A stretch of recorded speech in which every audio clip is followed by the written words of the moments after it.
Without further ado, we have Keshav, who's our head of product management for Server, here to tell you about all the latest and greatest new things with Server.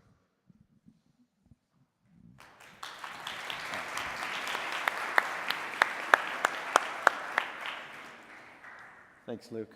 I know you're actually here to listen to Chris, but I'm just going to kick it off a little bit by telling you where we are with the Server business. Now, solution partners, vendors, and developers, you all play a vital role in supporting our customers. As you know, we offer multiple deployment options because we want our customers to choose the best one for their organization. As the head of product for the Server business, I'm here because I'm personally committed to serve customers that manage the Atlassian stack. So we're a big and growing team that span engineers, product managers, designers, technical account managers, premier support engineers, and more. And we are really invested in making sure our products continue to meet the growing needs of our Server customers of all sizes. And really, the ecosystem is a very important part of that. So I wanted to start by just acknowledging that the resources that we have provided you for Server add-on development didn't get sufficient attention last year. This includes the P2 plugin development framework, as well as the documentation, support, and bug fixes we provided to add-on developers. So we're standing up teams to address this gap going forward in FY18 and beyond. Specifically, two things. We're going to invest more in up-to-date developer Atlassian docs so you can easily upgrade and write new P2 plugins without contacting Atlassian. And when you do hit problems, you get the support that you need to get unblocked. Now, we're doing this because we see customers continue to expand their deployments within their companies, from software teams to IT to the business. It should be no surprise to many of you that there's been a tremendous growth in the Server add-on business. In fact, over the last year, licenses for add-ons have grown 30%. And there's continued strong demand from our customers for great add-ons that solve their unique challenges. In fact, the bookings growth is even higher at over 50%, as we see a greater percentage of our customers purchasing the higher tiers. Now, we have add-ons in the marketplace that touch almost any area of teamwork. So our add-ons are key to delivering those end-to-end solutions that address the needs of our customers. While there are opportunities all around to deliver solutions in many areas, I just wanted to take the opportunity to highlight three in particular that we're personally excited about on the Server team. Now, you've probably heard a lot about DevOps during the summit, and you'll hear Atlassian talk about DevOps even more. So our customers are seeing the value, and they're really embarking on this journey to evolve their culture and tools to embrace this new way of working. And you can help by bridging the many areas for that seamless DevOps experience. So two examples I wanted to pick. First of all, in Bitbucket, building code workflow extensions like specific pull request merge checks to support compliance, or tying in code quality integration such as static analysis or code coverage into the code review process. And the other example I thought I'd call out is Bamboo, and supporting deployment integrations to platforms such as AWS, Azure, and Google Cloud Platform. You might have heard us investing a lot more in Bamboo, and we are excited to see you join and help with that. Now, another area that you'll see us pitching to our customers is around IT service management. While Jira Service Desk will provide many opportunities to integrate Service Desk with processes like incident management, knowledge management, self-service automation, we really think there's much more to really take the capabilities that are in Jira Service Desk and extend it to meet the needs of our customers. And finally, when we rolled out Jira as a platform, it was so that we could build on top of Jira. And we're going to focus on software teams and IT for the foreseeable future, but we're not really pursuing vertical domain-specific apps, such as Jira for finance teams or Jira for HR, et cetera. So that territory is really yours. So please go forth and build great stuff. Now, there are many, many more opportunities such as these to integrate more deeply into the entire services stack. So better monitoring, app management. So these are just a few examples that I thought would be worth highlighting to all of you. Now, in addition to growth in server as a whole, we're seeing tremendous traction with our data center products. Atlassian products are becoming increasingly mission critical for our customers, and they're looking for high availability, performance at scale, deployment flexibility, and more control. So we really see this as a key opportunity for our ecosystem as we see our highest tier licenses going to data center. Now, customers love add-ons, and they have high expectations of quality and support from the marketplace. We also know how painful upgrading a large Jira or Confluence instance can be for our users. In fact, 10% of our support tickets for Jira and Confluence, they're around installation and upgrade issues. And from our research, we know that add-ons are a significant source of that upgrade pain. And we're working hard to reduce that cost of downtime to our customers. And with version 7.3 of Jira Software Data Center, we released the ability to upgrade bug fix releases with zero downtime. And we're going to invest in the upcoming release to enable you to upgrade feature updates with zero downtime.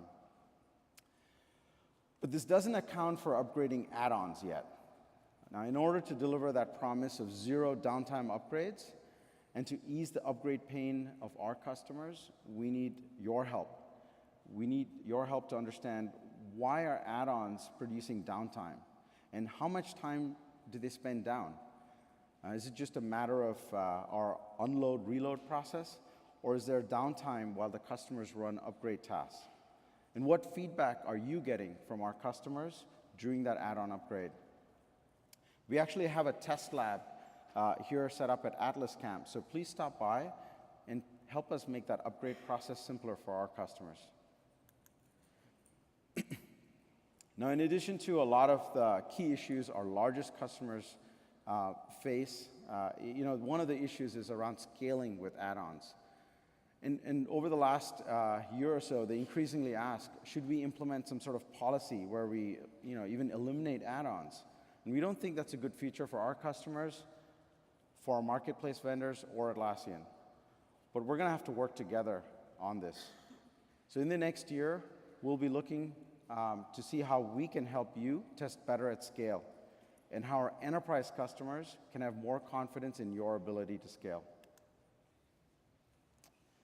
Now, I'm sure you've all heard our mission for Atlassian. For the server team, our mission is to unleash the potential in every team for customers that are self-managed. And we know that the only way for us to achieve that mission is by working with you, our solution partners, vendors, and developers. So we look forward to working with you much more closely over the coming year to support our ecosystem and to deliver that amazing value to our customers. So without further ado, I'm going to ask Chris to come on stage. This is why you're here. Chris is a senior developer on our server team, and he's going to tell us how to build add-ons as a front end of.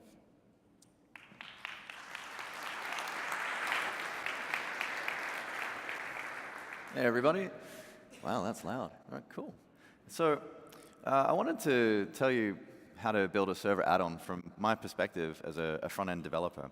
And we're going to start just by, I'm going to get you to stand up to figure out how long we've been writing front-end code. So stand up if you were writing code this year. Anyone? Just, cool. Just 2 people. Interesting. All right. So there's a few of you. All right.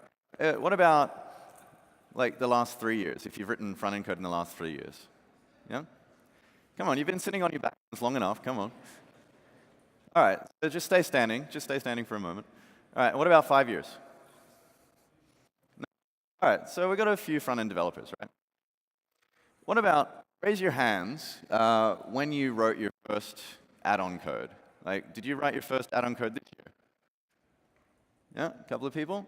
What about within the last 3 years? Okay. What about the last 5 years? All right, cool.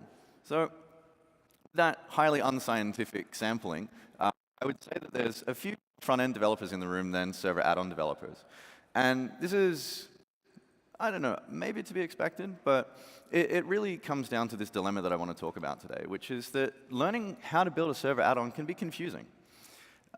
It can be intimidating. I should know this. I've been working at Atlassian for about 6 years now. I was hired as an HTML, CSS developer. And so I've kind of learned the server add-on system going backwards. Well, forwards, I guess, depending on how you look at it. And this isn't a common or an uncommon problem. We were contacted, or I was contacted a few months ago through our partnerships team by an add-on provider, 4850 Labs. And they're building an add-on for cloud, Splunk for Jira. And you may know this story if you've been building a Connect add-on, is they built it for the cloud. It works really well. Their customers love it. And all of them say, when is it coming to server? And you go, oh, well, look into that. So you start looking at our docs. You start trying to piece together how our add-on system works. And then you go, this is kind of challenging. There's a lot to learn here. So it can be quite intimidating. And we have two challenges as front-end developers, I think. The first is that we want to use empowering technologies, not necessarily the ones that the browsers understand. So in the last several years, there's been an explosion of tools and choices from like node-based development. So you have the modern versions of JavaScript. You have things that compile to JavaScript like TypeScript, PureScript, CoffeeScript, if you still use that. But the point is that we have a lot of technologies now, and we actually compile them down into something that the browser understands. So we've learned how to increase our own development speed and then inform the browser about what we actually wanted to do. And then we also have this other dilemma, is that we want to build our add-ons in the way that we want to work, and not necessarily how server add-ons expect us to. And this can be a challenge because we don't quite know how the server add-on system works. What is it doing for us? How to change it? So we certainly felt this internally. Some of the teams that I work on, like Jira, for instance, if you work on the core of Jira, you feel the pain of a slow development loop. Depending on if you're touching the oldest parts of Jira, it can take several minutes before you save that change, restart Jira sometimes, and then, hey, I changed my CSS.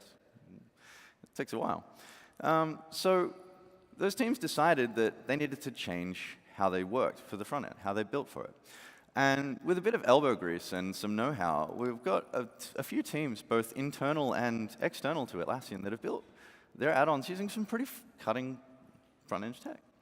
So what I really want to share with you today are the tools and the patterns and techniques that not only some of the ecosystem are using, but also we've started adopting internally for building Jira, Service Desk, Jira Software, and a whole bunch of our own add-ons. Now, we exist to unleash the potential in every team. And what I want to do here today is pretty simple, is that I want to empower you to use the technologies that you want to use. And I don't want the limiting factor to be those technology choices or your knowledge of the plugin system. So what am I going to do? Well, I'm going to teach you a few things, of course. I believe that if we learn how it works, we can work with it better. And so we're going to do that in 4 parts. So I'm going to teach you just enough of how a server add-on works for you to get shit done. And then we're going to use a modern front-end language. So I'm going to use ES6. And we're going to refactor a front-end heavy plugin. Then we're going to learn how to leverage our plugin system at runtime. Take advantage of the things that the pieces of the P2 plugin give you. Finally, we're going to leverage some modular front-end code. So we're going to build an optimal front-end and a performant front-end based on the JavaScript that we're writing. And then I'm going to try and stick on time, but we may run into lunch, but there will be time for questions, and I'll be here all week. So let's get started with what our demo plugin looks like today. I've just polished up a ship it thing that I did a while ago, and it's a pretty sophisticated front end, I think. You'll be able to get to it at this Go link. And so all of my Go links are going to be starting with this acronym, SEO for Fed. If you have trouble, the mimetic is like handing a SEO biscuit to like a riot police guy. So, you know. So I'm going to be building a glossary of terms plugin. It's a pretty simple plugin. The first term on every page is underlined, and so you can hover over that, and then you'll get a definition of what that is. Using Confluence's integration points, I can highlight a word and choose to define it. So this is what Confluence is. And then once I submit that, that term is now available for everybody else to use. Simple, right? So under the hood, I've written a bunch of modular JavaScript and CSS and all of the other bells and whistles. So here's some tech that you might be familiar with. So I'm using Backbone for doing modeling and structuring. I'm using IndexedDB in order to store all of the stuff client-side. So the demo plugin is actually 100% client-side, and you can just add the integration points if you want. There's jQuery for some standard DOM manip. But I'm using Skate.js in order to do the auto-linking for the terms. So I'm building a web component to do that. And then finally, I'm using underscore just for some functional niceties. But here are the bits that you might not know from the Atlassian plugin system. So what am I leaning on? I'm leaning on P2's support for AMD modules. So I can just push AMD modules into the browser, and then an Atlassian product will understand them. I'm using our support for soy templates, so they compile down to something that can render in the front end. I'm internationalizing my plugin through this thing called the Web Resource Manager, or WRM. And I'm tying it all together with web resources from the WRM. Now, this kind of touches on that problem that I was talking about before. You may not know what I mean by the WRM, and we're going to get into that. Because we know our front-end tech, but there's a few bits of our knowledge missing. And not to get existential on you here, but like this is what it comes down to, is like we tend to think, what even is a server add-on? Like what does it do? How does it work? So let's dive in. Let's learn how a server add-on works. And trust me, this is important, because we're just going to look, well, it's not all of the server add-ons, but it's just the front-endy bits, right? So take a picture of this, go and read. I've written it in a more longer form, and I'll be adding it based on what you want to know. So I'm going to give you an overview of it here, and hopefully you'll walk away with a better base and understanding. Now, trust me when I do say this is important. I don't want it to feel magical. Like, nothing in life is to be feared, as Mary Curie told us. It's only to be understood. And that's true of our plugin system as well. So we have 3 foundations of a server add-on. Just 3. We've got Maven, which is doing our builds and dependencies. We've got the P2, the Atlassian plugin system, and the various Java pieces that make our products pluggable. And then finally, we have Amps, which is just there to help you develop the add-ons for the Atlassian products. So we'll just have a quick look at the responsibilities of each.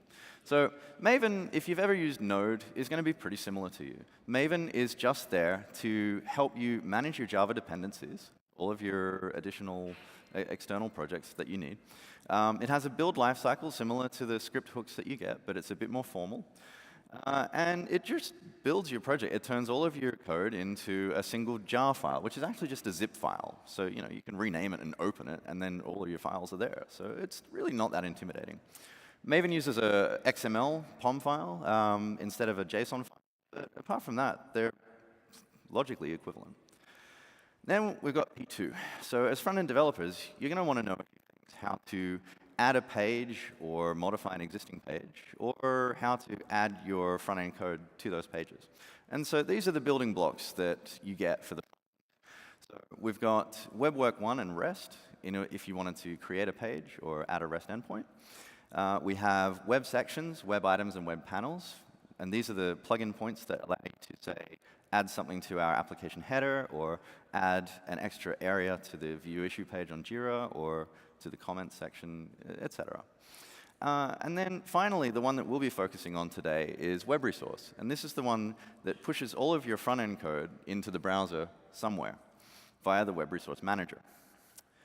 Now, finally, we've got Amps, which is the Atlassian Maven plugin suite. And I had to put this in because it's alliteration. It's a Maven plugin that makes making P2 plugins possible. It's really not that complicated. It just builds your add-ons. It helps turn a Maven project into an Atlassian plugin. And it ships with a few front-end utilities like code minifiers and transformers as a convenience to you. Now, I have a confession. I'm not going to be talking about a lot of the server code. I'm going to be focusing mainly on the front-end code. So if you want to learn about the bits that work on the server side, I really recommend that you check out Melissa Paisley's talk a bit later today. And she's going to run you through customizing Confluence and Jira. So please attend that. Now we're going to focus on the front end. So these are our server add-on foundations. So how do they fit together? Well, to answer that, let's walk through how a server add-on gets built. This is the realm of Maven and AMPs. And P2 gets involved a bit later, so we'll come back to it a bit later on once we've learned how the build process works. So it looks like this.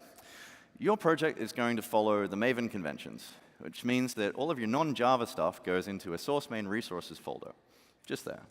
Then, when you compile your project, it'll all end up in this folder called target classes. This is your output directory. Now, at one point in Maven's build lifecycle, typically the package or the process resources phase, we're going to take everything in that blue box, do a few things like minify and transform the code, and then it's all going to end up in our target classes directory. All right? Then, in a final phase called package, we're going to take all the stuff in target classes, bundle it up along with a bunch of other stuff like our Java code, and put it into that plugin file, the Java file. All right. And then finally, we just need to figure out how that gets into the product. And that's kind of what AMPs is doing for you. So if you're using our SDK, you probably ran something like Atlas Run or Atlas Debug, and that's going to invoke Maven for you, do all of that building for you, and then it's going to take the jar that it built, push it into the product, start up the product, and then there your plugin is ready to test. All right. So altogether, from your source code into the running product, it's actually just a few steps, right? It's pretty straightforward. Now, in order for us to, as front-end developers, to use the text that we want, we have to get in here at step one. And so that's what we're going to look at, right?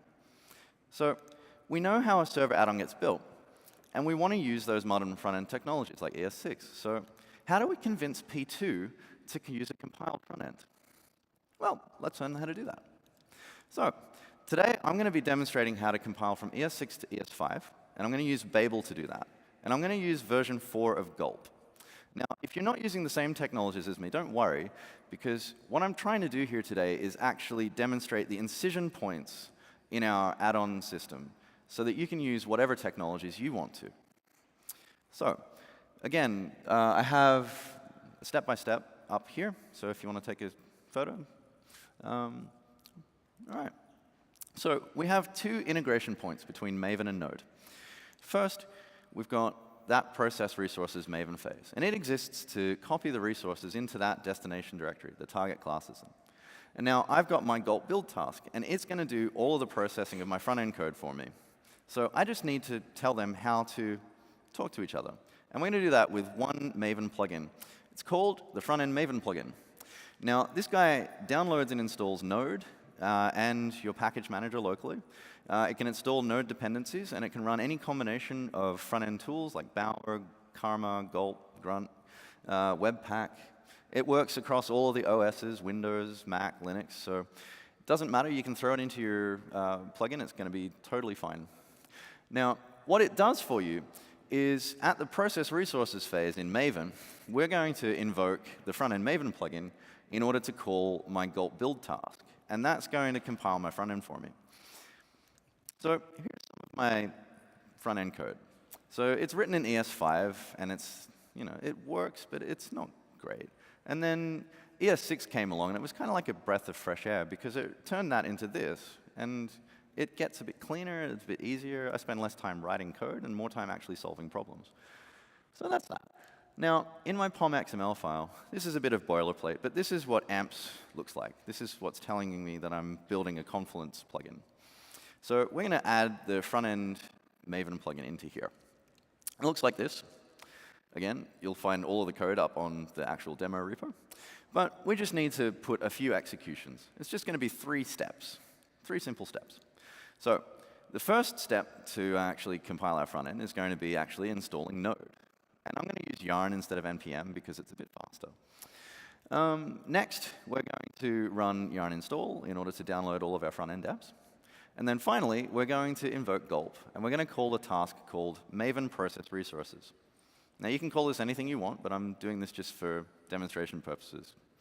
So now I need to go over to my Gulp file and tell Gulp how to compile my front end. So I'm just going to write a plain JavaScript function, and I'm going to invoke Gulp. For those of you who've used Gulp, this will be pretty standard. But at the very top, I've got those two folders. I've got source main resources, and then I've got target classes.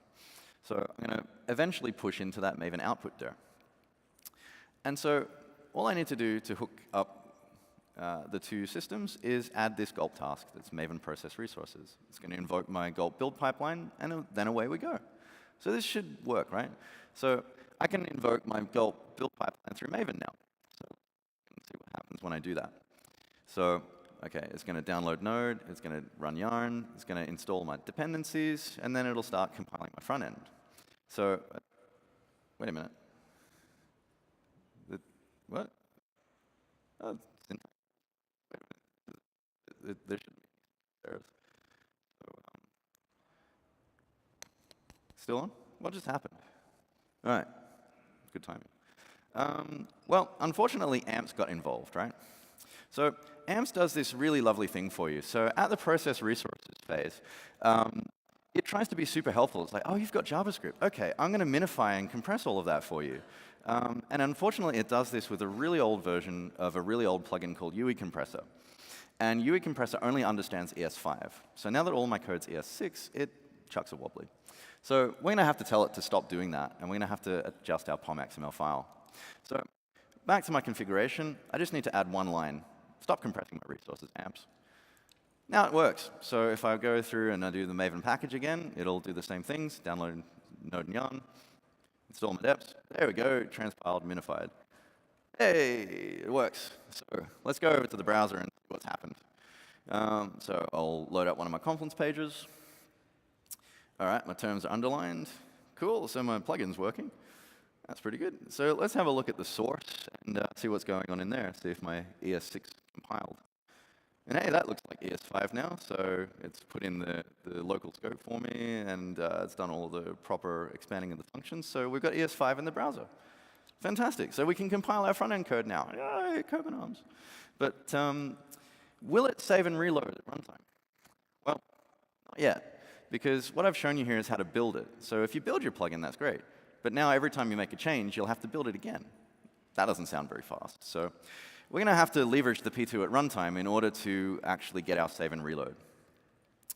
So to get the most out of it in dev and production, we're going to have to learn about this thing I keep talking about.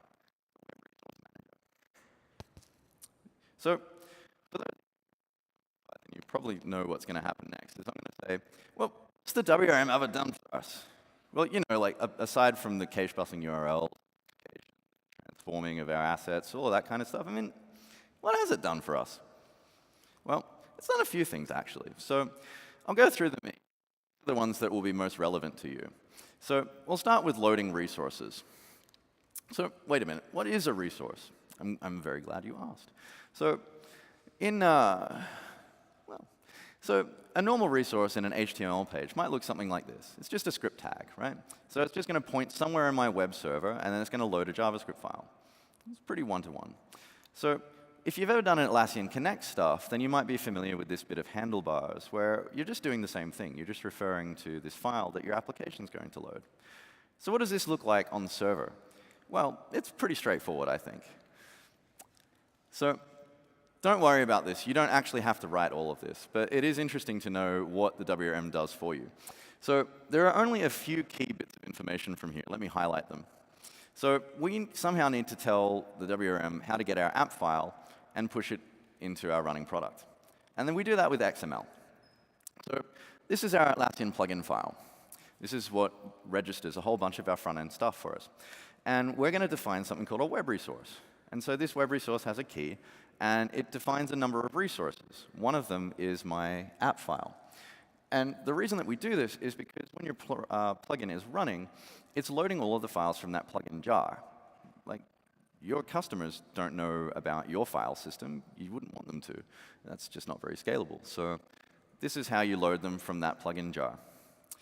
So the web resource system can do a few clever things, like it can depend on other things. And we've been doing this since time immemorial. We want jQuery to be first because we depend on it. So the web resource system guarantees that it will load all of your dependencies in order. All right, that sounds pretty useful. So what about lazy loading? We all know that keeping our front-end code off the critical path is important. Render is really quick. This keeps cutting out. I'm not sure why.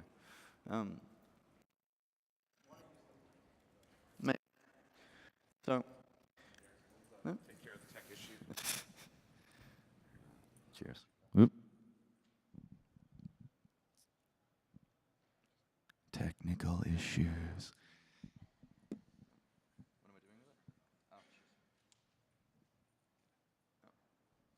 All right. OK. So lazy loading resources. We basically want to keep all of our stuff off the critical path so that that first page render is really quick. And the WRM is going to let you do that. So this is what we're going to do. We're going to create one web resource. And it's going to have all of our application dependencies. And then we're going to define a second web resource. Or, sorry, first, what we're going to do is we're going to add a context to this. Think of a context like a label. Any web resource that's defined with it, we can treat all of them like one logical whole. So what I'm going to do is I'm actually going to load all of the resources in this context. So next up, I'm going to define a second web resource. And the only goal of this one is to load that context for me. So this one has no build time dependencies. And it's just going to define one file, in at the app. What does that in at the app file look like? Well, we make a call to the WRM. So we call WRM require. And WRM require is going to take an array of things that we want to load. And one of them is this glossary of terms context. So when this function runs, all of my web resources in that context have loaded. Therefore, my application is loaded. So let's have a look at what happens. So you wouldn't have seen the lazy loading before, but it was there. If I slow down my connection, though, and I reload the page, you'll actually see this lazy loading happen. So first, the WRM require call will be put into the batch of Confluence. And then once I continue it, it will actually download my app, which you'll see here.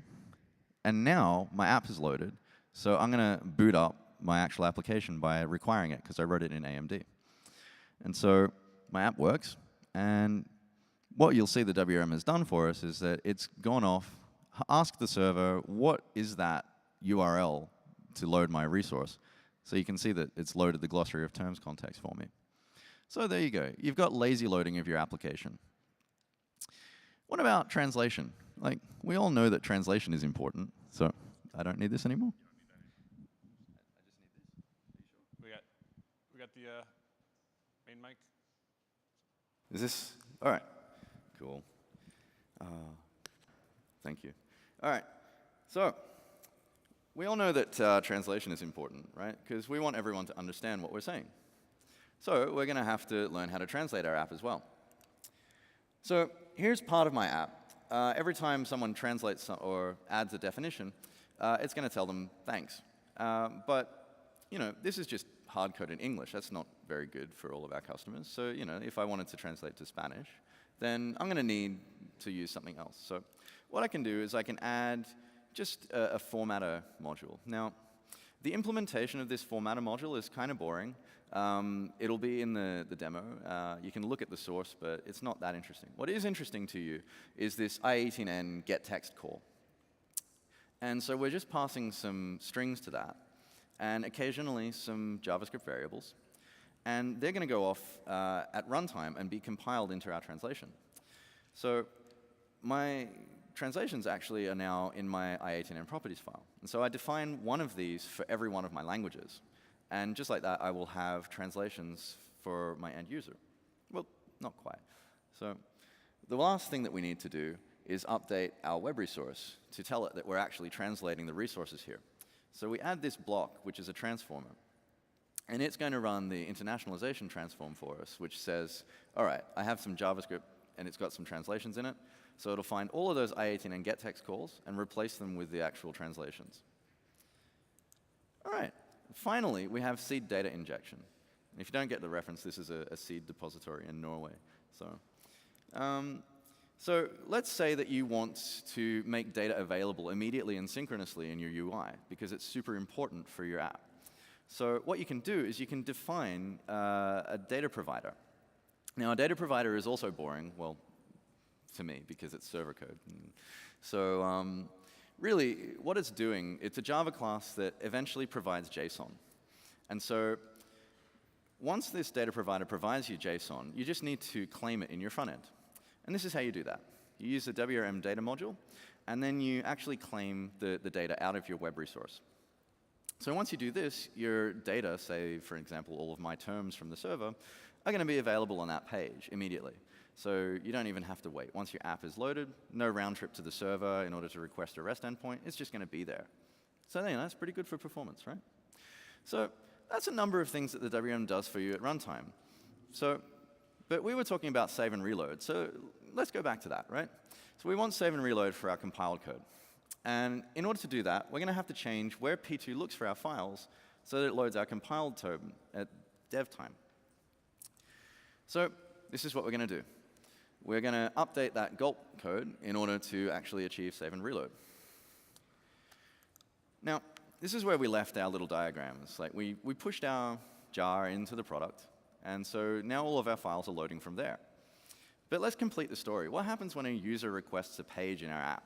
So that goes off to the product, and then the product's like, that's for the plugin, so I'm going to look in the plugin. So it finds all of your minified stuff, and it finds the Atlassian XML file. And it goes, OK, I'll pass that off to P2. And P2 goes, you want a web resource, so I'll pass that to the WRM. The WRM goes, I know how to deal with this, so it transforms all of your files, and then it makes some batch files, and then it pushes them back to the end user. And that's pretty much it, right? That's the whole cycle. So altogether now, from your source code to the running application with transpiled, minified, lazy loading, it's not actually that complicated. I thought it would be a lot more when I started doing this, but it's actually quite straightforward. So if we want to get save and reload, we need to tell the running app where our compiled code lives. So in this diagram, you may already see what we're going to have to do, right? Any guesses? Call out a number. 1, 2, 3. Where are we going to change it? All right. So we're going to tell it to load from our target classes directory. And then we're just going to pass that to P2. And then the rest will just happen for us magically. And we're going to do that with this thing that ships in amps called the quick reload plugin. We don't have to turn this one off. This one's good. We like this one. It's a replacement for those of you who've been doing plugin dev for a while. It replaces fast dev, which quick reload is ironically faster than fast dev. So let's have a look at how the quick reload plugin works. So let's go into amps, and let's tell it that we want to use the quick reload plugin. So we'll use the latest version of it. We'll turn it on. We'll use version 2.0. And then from there, we'll tell quick reload where our source code lives. So remember that we've compiled all the stuff into target classes now. So we actually want to load all of our code from there. So we're going to tell it that all of our compiled code actually lives in target classes now. And that's how you do it. It's a little bit of boilerplate, but there you go. And now we need to watch our source and recompile it when it changes. Because previously we were watching our source, and we don't want that to load in the browser. So now it's up to us to actually recompile whenever our source changes. And to do that, it's pretty simple in Gulp. You just add a simple watch task, and it's going to run the exact same function that we did before. So now every time any of my JavaScript changes, it'll get pushed into target classes, and that's where quick reload is watching. And so it'll go into the running app. And it's done for us. So if I run that, anytime I make a code change, it's going to run and transpile and minify my code. And it's going to put it in target classes, which means that it'll be available immediately in the product when I reload it. So how quickly could we test our production code now? So I'm compiling it. That's all good. And maybe I'm serving minified files. Maybe I want to see what it looks like when it's all batched. So how do I do that? Well, in quick reload, all you need to do is press B. And then when you do that, it turns off dev mode, and it turns on batching. And that means that all of your code now looks like this. So in one button press, one reload, you actually be testing what all of your customers will see. So that's pretty quick. To do that, if you want to do that all the time, and not just by pressing B, you can add this bit of boilerplate. And that'll just tell your application to start in that mode. So it'll always be batched and minified when you're working with it. So what have we got here today? So we've gotten save and reload for all of our compiled code. We've translated our front end, and we've taken advantage of batching, and so we can actually work with either our stuff at dev time or in production. Now, we did have to make a few trade-offs. So we need to run the watch task ourselves. And that's simply because AMPS no longer knows where your actual app code is. So you don't want it to be watching your source. You want it to be watching your actual output. And AMPS doesn't know where it is, so you're going to have to tell it. And you're also going to have to tell it when it changes. So the other thing we've had to do is the non-compiled things won't save and reload unless we push them there ourselves. It's another natural consequence. Throughout all of these examples, I've only been compiling my JavaScript. And it didn't really occur to me the first time I did this. So I was thinking, when I changed my CSS, it's like, why isn't this working? Like, I understand this now. It's not what, well, I was only compiling my JavaScript. Of course it wasn't going to work. So when you're writing your watch task and when you're writing your compile stuff, it's now up to you to put all of your code in target classes. And then finally, be careful that nothing clobbers your compiled code. Now, what do I mean by this? Well, let's say you're using quick reload, and let's say you're working on multiple plugins, like I tend to do. When the application starts, you might get something from quick reload like this. And what you'll see is that quick reload is watching both my target classes directory and my source main resources directory. Now, that's a bit odd, because quick reload is going to try and load my code from the file system. So out of these 3 folders, if any of the files is the same name, where is it going to come from? I don't know. You don't know. No one knows. So just be careful. If you see this, you're going to have a bad time. Just make sure that it's only loading from target classes. So with that said, we've achieved save and reload for our compiled code. But it's one more challenge. You still have to write these bloody web resources. And I mean, I love XML as much as the next person, but let me just show you how much XML I had to write to make my simple glossary of terms work. It's a lot, right? And I'm being a good citizen. I'm declaring all of my dependencies. I'm writing modular XML. Like, that's a sentence I never thought I'd utter. And it's weird, right? Because I'm actually doing modular code in my JavaScript. Like, why am I doing that twice? Why am I declaring all of my dependencies and all of this twice? It makes no sense, right? So let's take advantage of our modular front-end code. Let's write it once, and let's lean on tools that allow us to compile all of our front-end into the most optimal, smallest batch that we possibly could. So let's bundle the front-end. Now, we're going to do this with one particular tool, Wepback. I believe it to be probably the most configurable and mature out of them so far. And Wepback 2 has made it even easier and even better. So we're going to use Wepback version 2. And specifically Wepback with one plugin, and it's called the Atlassian Web Resource Webpack plugin, which I'm actually alpha releasing here today. So this will do a number of things for you. It will automatically write your web resources for you.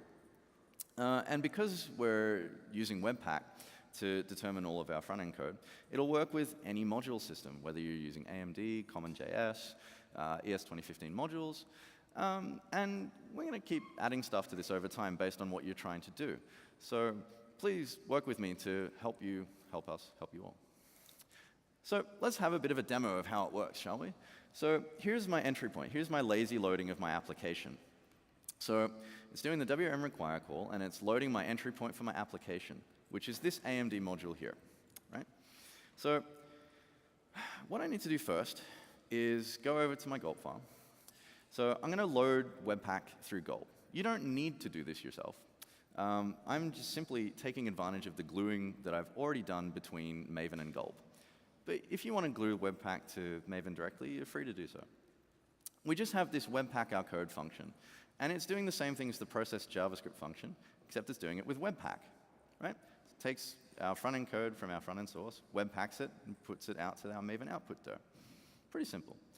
So because I like doing rollovers, I used both the process JavaScript and the Webpack in order to compile both of them. And then I've just updated my tasks at the very ends so that it's both building and watching at the right times. So next, we'll actually have a look at the Webpack file. Now, if you haven't worked with Webpack before, don't worry too much. It's all pretty standard. The first thing I do is import the WRM plugin, but I like to call things by its acronym, so I'm going to rename it. It's the Yeah plugin. So the Yeah plugin is going to do a few things for us later, but let's just run quickly through what Webpack does for us. So first up, we're going to load all of our modules from this directory. And then next, I'll just tell it where the entry point to my application is. So this is a little bit magic. It will output a context, a web resource with a context that's named after my entry point. So that's why loading the glossary of terms and the lazy loading works. Now, my application needs the OWI flag, which is external to my code. So I'm just declaring an external for it. And it's going to load the global from our front-end library. Next, I'm not compiling using Babel anymore. Or rather, I'm not compiling with Gulp anymore. I'm doing it with Webpack. So I actually need to tell Webpack to use Babel to compile my front end. Now, it's going to take all my JavaScript, run it through Babel, and it's going to use this Babel RC file for us. So this is all pretty standard boilerplate for Webpack, right? So now we actually get to this plugin, right? So what are we doing with the Yeah plugin? So we can declare a few web resource dependencies. And these web resource dependencies will be available in everything that Webpack auto-generates for us. So here, for instance, I'm not compiling all of my front-end templates and styles, just to demonstrate this to you. So I've just declared those web resources. But those are my only two now. And then I'm outputting this XML descriptor. This is the default location, but I just put it up here for you. So it outputs this Webpack bundles XML file. So this is where all of our web resources are going to live. So how are we going to tell our plugin where those XML files are? So we've got to do one last bit of gluing in our POM file. So we're going to add an instruction to AMPs to scan folders for this XML file.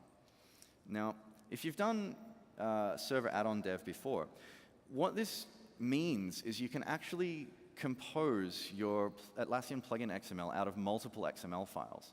So you don't need to keep all of the definitions in one place. So this is why this plugin works. I'm actually composing my XML file out of multiple, including these auto-generated descriptions. So with that in place, we can just build it. So let's run yarn to build it with Webpack. So you'll see my glossary of terms has been output, and also the XML file. So let's have a look inside the XML file and see what it's output for us. So you'll see it will output any async chunks that your application has. There are all of my dependencies that I declared in the WRM dependencies block. And then I've got my actual glossary of terms web resource. And this one is just outputting the chunk, the bundle that I made. And you'll notice that it's tagged with the glossary of terms context. And so my lazy loading will work. So let's go to a page. Let's see what happens. So all right, so my terms are underlined, so it must be working. My lazy loading worked, nothing fell over. So let's have a look at the batch file and the context batch and see what it looks like. Hey, that looks like Webpack code to me. So we've compiled it with Webpack. Now what about save and reload? So if I run my watch task, and it'll go off, it'll build the Webpack again. And now I'll just go over to my idea. And I'll make a change to the entry point. Let's say I'll add a flag, do it in ES6 syntax. And then, yeah, OK, so it's transpiled, minified, rebuilt my Webpack file. So let's go back over to the browser, refresh. And there you go. So save and reload for a bundled front end. And so we've covered a lot of ground today. Just enough of what the server add-on's doing on your file system. We've used ES6, compiled it down to something the browser understands. I've taught you a few things about what you've got available to you in the WRM at runtime. And we've built a fairly optimal front end based only on our front end dependencies, so we don't have to write XML anymore. Now, I only had 40 minutes, but we've still got, I think, a little bit of time for questions. So first up, for questions, these are two really great places to go. As we said in the keynote, we're working really hard on making our documentation better for you, and this is part of that effort. But for anything that we haven't done yet, or things that you're struggling to do, please head to our developer community, and we'll be more than happy to help you out. And I actually have some questions for you as well, and I'd love to talk to you throughout the rest of the conference about these. It's like, what's making your development hard, and how can we make it better? I hope that some of the things that I've taught you here today will certainly help you move faster and get to the point that you want to be, which is actually solving your customers' problems. So with that, thank you very much.